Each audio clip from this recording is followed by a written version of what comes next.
Sodstvo je neodvisna, samostojna in enakopravna veja oblasti. Pogosto je sodstvo edino, ki lahko učinkovito omeji moč političnih vej oblasti. V zadnjem času poskuša predvsem vlada s svojimi ravnanji ta razmerja redefinirati.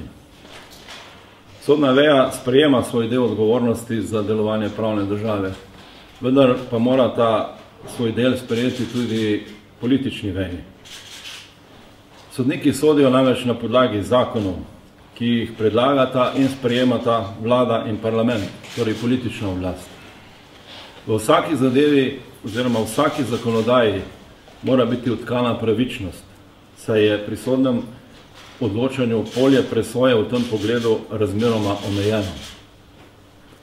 V ljudeh je vgrajen občutek za to, kar je prav. Za verodostojnost sodstva je zato ključnega pomena, da javnost njegove sodbe sprejema kot pravične. Vedeti pa je treba, da je sodišče v svojem delu, zlasti v kazenskih postopkih, le zadnji člen v dolgi verigi organov. Učinkovitost celega sistema ne more biti odvisna od zadnjega, k kateremu se stekajo vsi spori. Delovanje sodnega sistema ni zadovoljivo, vendar je bistveno boljše, kot je bilo pred leti. V sodstvu to vemo in sprejeli smo ukrepe za izboljšanje svojega delovanja. Težave sodstva so se nabirale dolga leta, tudi desetletja. Predvsem so sledile katastrofalni politični reformi sodstva leta 1994, zaradi katere so se začeli kopičiti sodni zaostanki. Odkar sem nastopil svoj mandat, se s težavami odkrito soočamo, jih tudi ne skrivamo pred javnostjo, priznavamo tudi svoje slabosti in jih sistematično odpravljamo. Mogoče smo tudi zato komu trn v peti.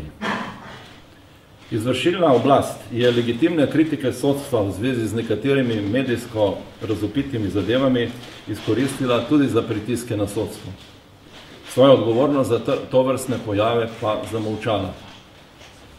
Zadeve so se stopnjevale z zavzemanjem stališč glede sodnih odločitev, ki še niso pravnomočne, že kar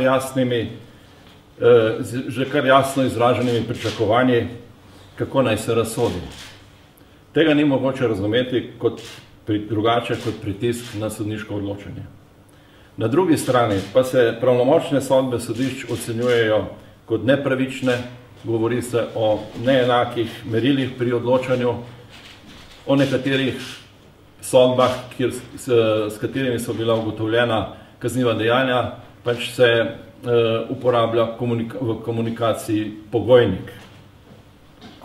V tako orkestrirano kampanjo je mogoče uvrstiti tudi navedbe ministra za pravosodje, da ne držijo statistični podatki o sodnih zaostankih, ki da jih že vrsto let servira sodstvo. Tega servira ne moremo razumeti drugače, kot pa da zavajamo javnost. Iz današnje objave v Dnevniku je razvidno, da sodstvo ni nikogar zavajalo, saj se ministrstvo v sporočilu sklicuje na enake ugotovitve, kot jih je navedlo že Vrhovno sodišče v mesecu februarju ob otvoritvi sodnega leta. Tudi minister za notranje zadeve ne komentira ravnanja svojega resorja v zadevi Balkanski bojevnik, ne zmanjka pa mu vneme, ko je treba kritizirati sodstvo. Najvidnejši predstavniki izvršilne in zakonodajne veje oblasti, ko govorijo o delovanju pravne države, kažejo izključno na sodstvo. Takega ravnanja ne moramo razumeti drugače kot preusmerjene pozornosti, ki ima v končni fazi namen podreditve sodstva politiki.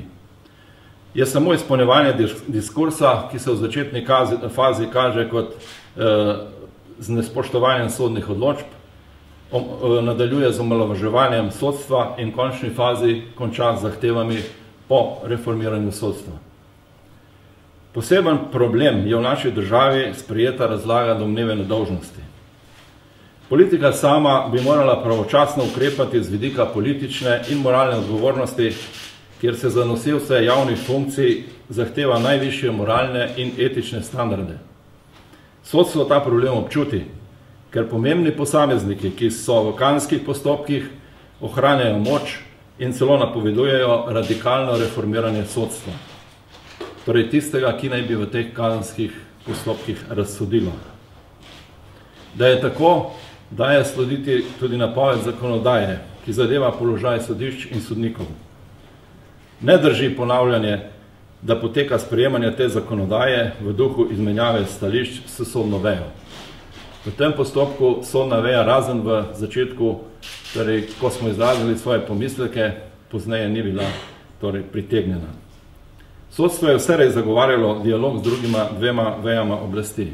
Vendar tega dialoga nikoli ni razumelo in ga tudi ne bo kot podrejanje njunemu diktatu. Tako bo tudi v bodoče. Sodna oblast sprejema svoj del odgovornosti, vendar pa se mora odzvati na vse bolj neposredne posege vanjo in neutemeljene kritike, v katerih prednjači ravno izvršilna veja. Z njeno komunikacijsko in propagandno mašinerijo se sodstvo ne more in tudi ne želi tekmovati. Sodna veja bo ostala neodvisna in bo na tak način delovala ter sproti odpravljala svoje slabosti. Pri tem potrebuje stabilno poslovno in pravno okolje, brez nenehnega vmešavanja izvršilne veje oblasti, ki sodstvo po nepotrebnem izčrpava. Svoje delo bo upravljalo ne glede na pritiske politikov ali delov javnosti. Verjamemo, da je to, kar svobodno razmišljujoči državljani tudi sami želijo. Le to omogoča dejansko demokracijo in svobodno družbo.